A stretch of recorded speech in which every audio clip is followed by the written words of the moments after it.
Guys, अगर तुम Himalayan 450 लेने का प्लान बना रहे हो तो ये परेशानी जरूर सुन के जाओ। दरअसल हिमालयन 450 पे अपग्रेड करने से पहले मैंने जितने भी ऑल इंडिया राइड्स किया है एवेंजर 220 पे किया है। But trust me guys, Avenger में कोई भी दिक्कत नहीं है। इन टर्म्स ऑफ कंफर्ट बहुत कंफर्टेबल बाइक है। In terms of mileage almost 35 to 38 mileage आपको हाईवे के अंदर मिल जाएगी। लेकिन इसमें सिर्फ एक ही कमी मुझे नजर आती थी, जो है टॉर्क। टॉर्क नहीं है भाई। Being a highway lover, I love to travel one city to another city on my bike, and torque ना होने की वजह से मुझे बहुत लैग फील होता था when I am riding my bike on the highways. और अब इसीलिए मुझे एक पावरफुल टॉर्क की एडीवी बाइक चाहिए थी, जिसमें मैं किसी भी सिटी से किसी भी सिटी तक बिना कोई ट्रैवल प्लान के कहीं भी कभी भी ट्रैवल कर सकूं। और साथ में एडवेंचर तो करना ही था, क्योंकि जिस जगह पे मैं एडवेंचर पे जा नहीं पाया वहां मैं अपनी एडीवी में करने वाला था। And that's why exactly I chose Himalayan 450। मैं जब हिमालयन 450 पे अपग्रेड कर रहा था, मैंने माइंडसेट बना लिया था कि मैं 220 सेगमेंट से 450 पे अपग्रेड कर रहा हूं। तो ऑब्वियसली मेरा जो मेंटेनेंस एक्सपेंसेस है वो बढ़ने वाला है। बाइक आप ले रहे हो, कितने पैसे से ले रहे हो, it is not just that. उसके पीछे मेंटेनेंस का खर्चा होता है, मॉडिफाई करने के लिए जो सामान चाहिए होगा, माइलेज का खर्चा है, वो सारा खर्चा इसमें इंक्लूड होता है। और उसके हिसाब से पूरा का पूरा जब मैंने हिसाब बैठाया, कहानी पूरी की पूरी उल्टी निकली है यहाँ पे। तो मेरा अल्टीमेट खर्चा एवेंजर 220 पे ज्यादा हो रहा है कि हिमालयन 450 पे ज्यादा हो रहा है in terms of touring and riding. ये छोटा सा कैलकुलेशन समझने के लिए मैं लंबे दिनों की राइड की बात नहीं कर रहा हूँ। Let's go with 2000 kilometre ride. ठीक ठाक क्रूज करने पे एवेंजर पे 38 kmpl का माइलेज मिल जाएगा, और उसी तरह हिमालयन को ठीक ठाक क्रूज करने पे हाईवे पे आराम से 26 kmpl का माइलेज मिल जाएगा। Let's say we are covering a distance of 2000 kilometre. उस हिसाब से एवेंजर 220 को पेट्रोल चाहिए होगा 53 लीटर्स ही अज्यूम करके चलते हैं। एंड सिमिलरली हिमालयन 450 पे हमको पेट्रोल चाहिए होगा टोटल 77 लीटर्स के आसपास। हम यहाँ पेट्रोल प्राइस 105 रुपीज पकड़ के चलते हैं। उस हिसाब से एवेंजर 220 को टोटल पेट्रोल चाहिए होगा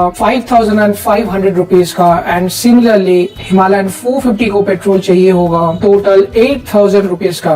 एंड दोनों में ऑलमोस्ट 2500 रुपीज का डिफरेंस है। यही सब नहीं, क्योंकि यही 2000 किलोमीटर कवर करने में मुझे एवेंजर पे 3 दिन आराम से लग जाते हैं, क्योंकि एवेंजर पे 700 से 750 किलोमीटर के ऊपर एक दिन के अंदर चलाना थोड़ा सा मुश्किल बन जाता है। लेकिन हिमालयन 450 में इसी 2000 किलोमीटर को कवर करने के लिए मुझे मैक्स टू मैक्स 2 डेज, एक दिन का रहने का, खाने का, पीने का खर्चा तो बच ही रहा है। हालांकि मैं हिमालयन 450 को हाईवेज पे 110 से ज्यादा भगाता नहीं है, वही मेरा क्रूजिंग स्पीड है। अब मान लो कि ये 2000 किलोमीटर यानी कि 2 दिन की बात कर रहा हूँ। यही अगर आप 10 दिन के ट्रिप में जाते हो तो आप कैलकुलेशन लगा के देखो आपका खर्चा कितना बचने वाला है, बताओ। अब मैं जिस माइंडसेट के साथ हिमालयन 450 को लिया था कि चलो यार मेरा मेंटेनेंस खर्चा बढ़ेगा, ओवरऑल जो राइडिंग कॉस्टिंग है वो बढ़ जाएगा, और लोगों को मैं कह सकता हूँ भाई मैंने बड़ी बाइक ली है, बड़ा सेगमेंट मैंने अपग्रेड किया है, खर्चा बढ़ गया मेरा। लेकिन कहने की जगह ही नहीं मिल रही है भाई, क्या करूं मैं। लेने से पहले जरूर एक बार सोच करके डिसाइड करना।